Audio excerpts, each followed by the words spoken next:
सर्वशक्तिमान पिता धन्यवाद करते हैं आज के सुंदर बाइबल अध्ययन के लिए। खुदावन हरी को बड़ी बरकत दे, आशीष करे पिता, यीशु नाम से मांगती हूँ, आमीन। हम पढ़ेंगे भजन संहिता 78 अध्याय, परमेश्वर और उसके लोग। हे मेरे लोगों, मेरी शिक्षा सुनो, मेरे वचनों की ओर कान लगाओ। मैं अपना मुंह नीति वचन कहने के लिए खोलूँगा। मैं प्राचीन काल की गुप्त बातें कहूँगा, जिन बातों को हमने सुना और जान लिया और हमारे बाप दादों ने हमसे वर्णन किया है, उन्हें हम उनकी संतान से गुप्त ना रखेंगे, परंतु होनहार पीढ़ी के लोगों से यहोवा का गुणानुवाद और उसकी सामर्थ और आश्चर्य कर्मों का वर्णन करेंगे। उसने तो याकूब में एक चितौनी ठहराई और इस्राएल में एक व्यवस्था चलाई, जिसके विषय उसने हमारे पितरों को आज्ञा दी कि तुम इन्हें अपने अपने बाल बच्चों को बताना, कि आने वाली पीढ़ी के लोग अर्थात जो बच्चे उत्पन्न होने वाले हैं, वे इन्हें जानें और अपने अपने बाल बच्चों से इनका बखान करने में उद्यम हों, जिससे वे परमेश्वर का भरोसा रखें और परमेश्वर के बड़े कामों को भूल ना जाएं, परंतु उसकी आज्ञाओं का पालन करते रहें और अपने पितरों के समान ना हों, क्योंकि उस पीढ़ी के लोग तो हठीले और झगड़ालू थे और उन्होंने अपना मन स्थिर ना किया था और ना उनकी आत्मा परमेश्वर की ओर सच्ची रही। एप्रैमियों ने तो शस्त्रधारी और धनुर्धारी होने पर भी युद्ध के समय पीठ दिखा दी। उन्होंने परमेश्वर की वाचा पूरी नहीं की और उसकी व्यवस्था पर चलने से इनकार किया। उन्होंने उसके बड़े कामों को और जो आश्चर्य कर्म उसने उनके सामने किए थे, उनको भुला दिया। उसने तो उनके बाप दादों के सम्मुख मिस्र देश से सोन के मैदान में अद्भुत कर्म किए थे। उसने समुद्र को दो भाग करके उन्हें पार करा दिया और जल को ढेर के समान खड़ा कर दिया। उसने दिन को तो बादल के खंभे से और रात भर अग्नि के प्रकाश के द्वारा उनकी अगुवाई की। वे जंगल में चट्टानें फाड़कर उनको मानो गहरे जलाशयों में मनमाना पिलाता था। उसने चट्टान से भी धाराएं निकाली और नदियों का सा जल बहाया, तो भी वे उसके विरुद्ध अधिक पाप करते गए और निर्जल देश में परम प्रधान के विरुद्ध उठते रहे। अपनी चाह के अनुसार भोजन मांगकर मन ही मन परमेश्वर की परीक्षा की। वे परमेश्वर के विरुद्ध बोले और कहने लगे, क्या परमेश्वर जंगल में मेज़ लगा सकता है? उसने चट्टान पर मार के जल बहा तो दिया और धाराएं उमड़ चली, परंतु क्या वह रोटी भी दे सकता है? क्या वह अपनी प्रजा के लिए मांस भी तैयार कर सकता है? यहोवा सुनकर क्रोध से भर गया। तब याकूब के बीच आग लगी और इस्राएल के विरुद्ध क्रोध भड़का, इसलिए कि उन्होंने परमेश्वर पर विश्वास नहीं रखा था, ना उसकी उद्धार करने की शक्ति पर भरोसा किया। तो भी उसने आकाश को आज्ञा दी और स्वर्ग के द्वारों को खोला और उनके लिए खाने को मन्ना बरसाया और उन्हें स्वर्ग का अन्न दिया। मनुष्यों को स्वर्गदूतों की रोटी मिली। उसने उनको मनमाना भोजन दिया। उसने आकाश में पुरवाई को चलाया और अपनी शक्ति से दक्षिणी बहाई और उनके लिए मांस धूल के समान बहुत बरसाया और समुद्र के बालू के समान अनगिनत पक्षी भेजे और उनकी छावनी के बीच में उनके निवासों के चारों ओर गिराए। वे खाकर अति तृप्त हुए और उसने उनकी कामना पूरी की। उनकी कामना बनी ही रही। उनका भोजन उनके मुंह ही में था कि परमेश्वर का क्रोध उन पर भड़का और उसने उनके हष्ट पुष्टों को घात किया और इस्राएल के जवानों को गिरा दिया। इतने पर भी वे अधिक पाप करते गए और परमेश्वर के आश्चर्य कर्मों की प्रतीति ना की।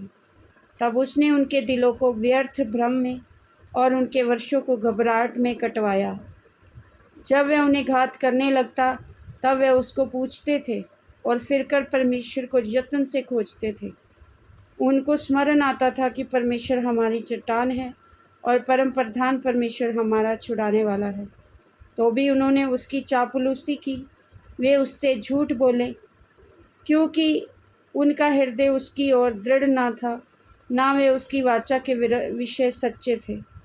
परंतु वे जो दयालु है, वे उनके अधर्म को ढांपता और उन्हें नष्ट नहीं करता। वे बार बार अपने क्रोध को ठंडा करता है और अपनी जलजलाहट को पूरी रीति से भड़कने नहीं देता।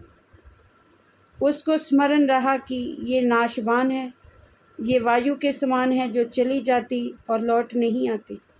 उन्होंने कितनी ही बार जंगल में उससे बलवा किया और निर्जल देश में उसको उदास किया। वे बार बार परमेश्वर की परीक्षा करते थे और इस्राएल के पवित्र को खेदित करते थे। उन्होंने ना तो उसका भुजबल स्मरण किया, ना वे दिन जब उसने उनको द्रोही के वश से छुड़ाया था, कि उसने कैसे अपने चिन्ह मिस्र में और अपने चमत्कार सोन के मैदान में किए थे।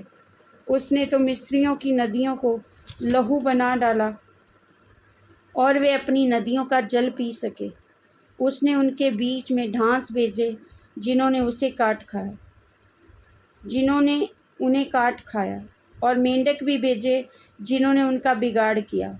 उसने उनकी भूमि की उपज कीड़ों को और उनकी खेती बाड़ी टिड्डियों को खिला दी थी। उसने उनकी दाखलताओं को औलों से और उनके गुल्लर के पेड़ों को बड़े बड़े पत्थर बरसाकर नष्ट किया। उसने उनके पशुओं को औलों से और उनके ढोरों को बिजलियों से मिटा दिया। और उसने उनके ऊपर अपना प्रचंड क्रोध और रोष भड़काया और उन्हें संकट में डाला और दुखदाई दूतों का दल भेजा। और उसने अपने क्रोध का मार्ग खोला और उनके प्राणों को मृत्यु से ना बचाया, परंतु उनको मरी के वश कर दिया। उसने मिस्र के सब पहलोटों को मारा जो हाम के डेरों में पुरुष से पहले फल थे, परंतु अपनी प्रजा को भेड़ बकरियों के समान प्रस्थान कराया और जंगल में उनकी अगुवाई पशुओं के झुंड किसी की। तब वे उसके चिल्लाने से बेखटके चले और उनको कुछ भय ना हुआ, परंतु उनके शत्रु समुद्र में डूब गए। उसने उनको अपनी पवित्र देश की सीमा तक, इसी पहाड़ी देश में पहुंचाया जो उसने अपने दाहिने हाथ से प्राप्त किया था। उसने उनके सामने से अन्य जातियों को भगा दिया और उनकी भूमि को डोरी से माप माप कर बांट दिया और इस्राएल के गोत्रों को उनके डेरों में बसाया।